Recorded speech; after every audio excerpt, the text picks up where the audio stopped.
జై శ్రీరామ్. శ్రీమాత్రే నమః. శ్రీ గురుభ్యో నమః.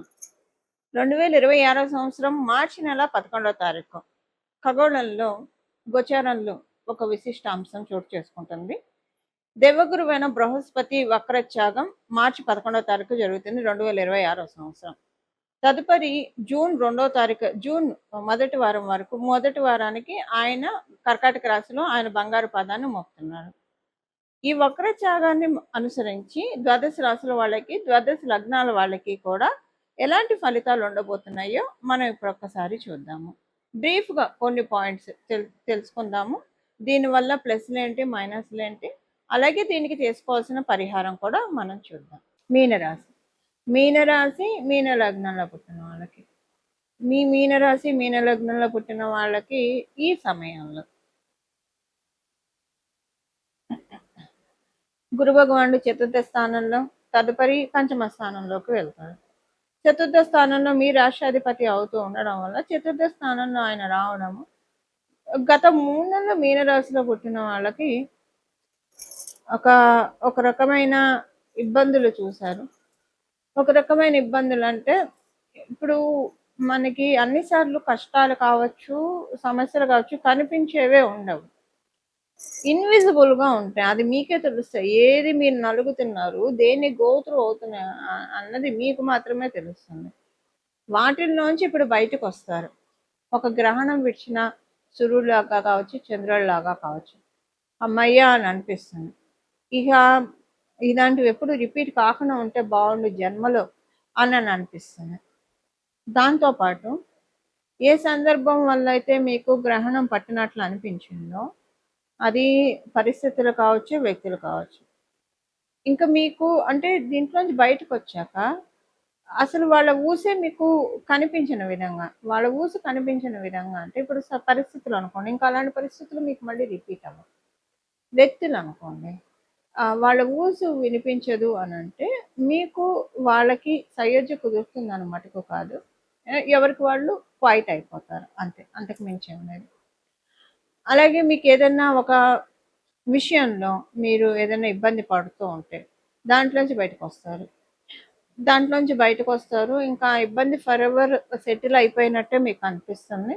కానీ ఎక్కడో ఒక చిన్న ఇన్సెక్యూరిటీ ఉంటుంది. ఎంత అనిపించినా ఇది మళ్ళీ నమ్మడానికి లేదు, ఇది మళ్ళీ రిపీట్ అవుతుందేమో అని. అంటే ఇప్పుడు ఫైనాన్షియల్గా మనం ఎంత సంపాదిస్తూ ఉన్నా, కెరియర్లో ఎంత బాగా ఉన్నా, రాబోయే రోజుల్లో ఎలా ఉంటుందో, కండిషన్స్ ఏమన్నా మారుతాయేమో, ఇలాంటి భయం ఉంటుంది కదా.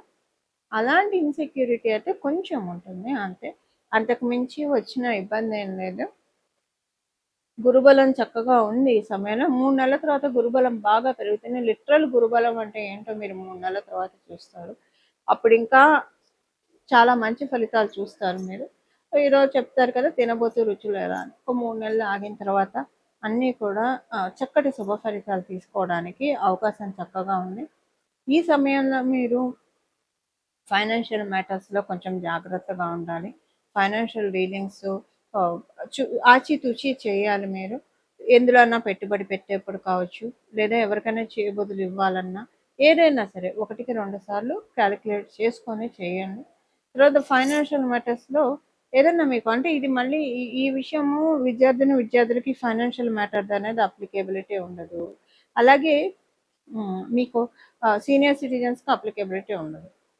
సీనియర్ సిటిజన్స్ అయినా ఫైనాన్షియల్ వ్యవహారాలు నడిపే వాళ్ళు అయితే చూసుకోవాలి కాస్త. విద్యార్థులకైతే ఈ పాయింట్ అప్లికేబిలిటీ ఉండదు.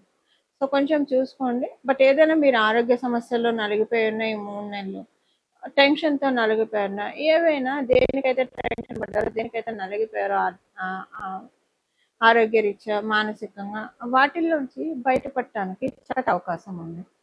ఇంకొక ఇప్పుడంతా కొంచెం అంతా హాయిగా ఉంటుంది, ప్రశాంతంగానే అనిపిస్తుంది. తర్వాత నుంచి ఇంకా లిటరల్ ప్రశాంతత ఏంటి అనేది మీరు చూస్తారు. ఇవి మీనరాశి మీన లగ్నంలో పుట్టిన వాళ్ళ ఫలితాలు. ఇప్పుడు చేసుకోవాల్సిన పరిహారం వచ్చి ప్రతిరోజు కూడా సాయంత్రం పూట, ఉదయం పూట, మీకు ఒకవేళ ఉదయం కుదరకపోయినా సాయంత్రం మటుకు స్కిప్ అవ్వకుండా చేయాల్సింది. సాయంత్రం 6 నుంచి 7 లోపల చేయాల్సిన పరిహారం. ఒకవేళ మీరు ఆఫీసులో ఉంటారు, కుదరదు అనుకుంటే ఇంటికి వచ్చాకైనా, రాత్రి పడుకునే లోపలైనా చేయొచ్చు. పొద్దున సాయంత్రం 2 పూట్ల చేస్తే మంచిది. కుదిరిన వాళ్ళు, అవకాశం ఉన్నవాళ్ళు ఉదయాన్నే 6 నుంచి 7 లోపల, అలాగే సాయంత్రం 6 నుంచి 7 లోపల. అది కుదరని వాళ్ళు మీరు ఎప్పుడైనా సరే ఉదయాన్నే మీరు స్నానం చేసిన తదనంతరం చేయండి. ఇది వచ్చేసేసి 3 సార్లు చంద్రశేఖర అష్టకం పఠించాలి. చంద్రశేఖర పాహిమాం చంద్రశేఖర రక్షమాం. ఈ అష్టకాన్ని, చంద్రశేఖర అష్టకాన్ని పఠించడం వల్ల ఇప్పుడు గురు భగవానుడు జీవకారకుడు. జీవకారకుడు అయిన గురు భగవానుడు కర్కాటక రాశిలో ఉచ్చ స్థానంలో ఆయన ప్రవేశించడానికి ముందుగా చంద్రశేఖర అష్టకం చదువుకోవడం వల్ల అపమృత్యు దోషాలు తొలగిపోతాయి. అంటే చంద్రశేఖర అష్టకం ఎవరైతే పఠిస్తారో వాళ్ళు యమధర్మరాజుకి భయపడక్కర్లేదు అని మనకి ఆ అష్టకంలోనే ఉంటుంది.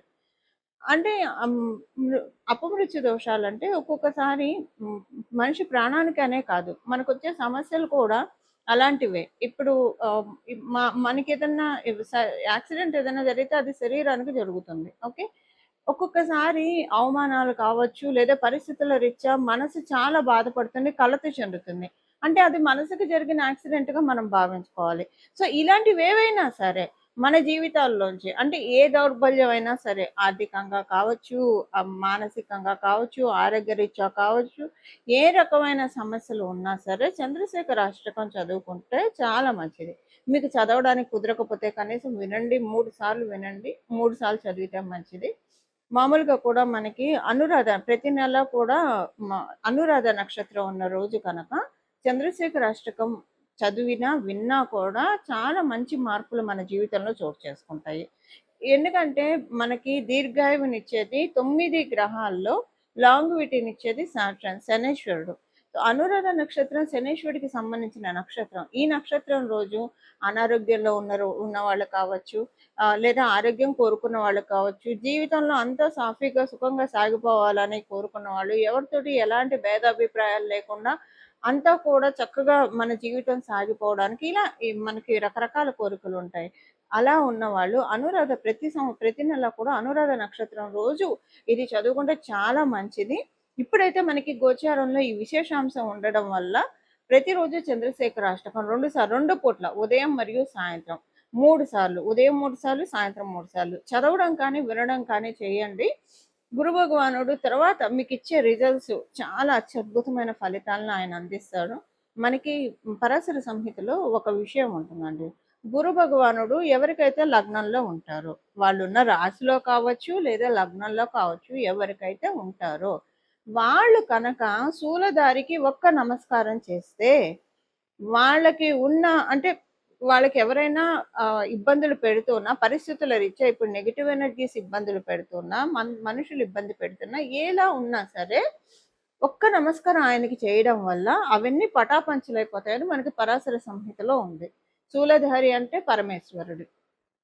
మన అంటే ఇంకా మనకి శూలధారులు చాలా మంది ఉన్న మన దేవీ దేవతలు ప్రధానంగా గురు భగవాన్ అంటే పరమేశ్వరుని సూచిస్తారు. చేయడం వల్ల చాలా మంచి ఫలితాలు వస్తాయి. ఇప్పుడు అందరికీ జాతకంలో ఇలాంటి గ్రహస్థితి ఉండాలని ఉండదు కదా. అందరికీ గురు భగవానుడు లగ్నంలో ఉండాలని ఉండదు, వాళ్ళ రాశిలో ఉండాలని ఉండదు. ఉన్న వాళ్ళకి ఇప్పుడు ఇది చేయడం వల్ల ఇంకా నక్క తోక తొక్కినట్లే. లేని వాళ్ళు కూడా ఈ బలాన్ని తెచ్చుకోవడానికి, ఇప్పుడు మన దగ్గర ఒక వస్తువు లేకపోతే కొనుక్కొచ్చుకుంటాము. కొనుక్కొచ్చుకుంటే మనకు వస్తుంది. అసలు కొనుక్కోవడానికి డబ్బులు ఉండాలి కదా. ఆ డబ్బులు మనం సంపాదించుకుంటే ఏదైనా వస్తువు మనకు కావాలంటే, వస్తువు కావచ్చు, ఇల్లు కావచ్చు, స్థలం కావచ్చు, బలం కావచ్చు, వాహనాలు కావచ్చు, కొనుక్కోగలుగుతాం. సో అలా సంపాదించుకుంటే మన ఇంట్లో కూడా ఉంటుంది. అలా ఇప్పుడు మన జాతకంలో, ఎవరి జాతకంలో అయినా గురు భగవానుడు లగ్నంలో కావచ్చు, రాశిలో కావచ్చు లేకపోతే దాన్ని కొనుక్కోవాలి. కొనుక్కోవడం అంటే ఏం చేయాలి? ఏం చేయక్కర్ల, మీరేం డబ్బులు ఖర్చు చేయక్కర్లా. మీ సమయాన్ని వెచ్చించాలి. మీ సమయాన్ని వెచ్చించి ప్రతిరోజు 3 సార్లు కనుక జూన్ వరకు ఉదయాన్నే సాయంత్రం చదవడం వల్ల మీ జన్మజాతకంలో లగ్నంలో లేదా రాశిలో గురు భగవానుడు ఉన్నా లేకపోయినా కనీసం 3 years వరకు మీరు అలాంటి తదనుగుణమైన ఫలితాలను తీసుకోవడానికి ఒక ఎలిజిబిలిటీని తెచ్చుకున్నట్లు అవుతుంది. ఒక ఎలిజిబిలిటీ. ఇప్పుడు ఏదైనా డిస్కౌంట్లో ఏమన్నా దొరుకుతున్నాయంటే అందరూ వెళ్ళి ఎలా తీసుకుంటాం, ఇలా గోచారంలో మనకి భగవంతుడు ఇస్తున్న అవకాశాన్ని మనం అందిపుచ్చుకుంటే కనుక గురుబలాన్ని చక్కగా పెంచుకోవచ్చు. ఇప్పుడైనా కదా, నేను మళ్ళీ ఇంకొకసారి చెప్తున్నాను, ప్రతి నెల అనురాధ నక్షత్రం ఉన్నప్పుడు కూడా చంద్రశేఖర అష్టకాన్ని 3 సార్లు ఎవరైతే చదువుతారో, శ్రద్ధతో భక్తితోటి చదువుతారో, వింటారో వాళ్ళకి చాలా అంటే చాలా ఉత్తమమైన ఫలితాలు వస్తాయి. ఇలా మనందరి జీవితాల్లో మనందరం కూడా గురు భగవానుడి యొక్క అమృతపు జల్లుని, అమృతపు ఆశీస్సుల్ని తీసుకోవాలని చెప్పి మనందరి తరఫున దక్షిణామూర్తి స్వామి వారిని ప్రార్థిస్తూ, పరమశివుని ప్రార్థిస్తూ మంగళం. నమో భగవతే వాసుదేవాయ.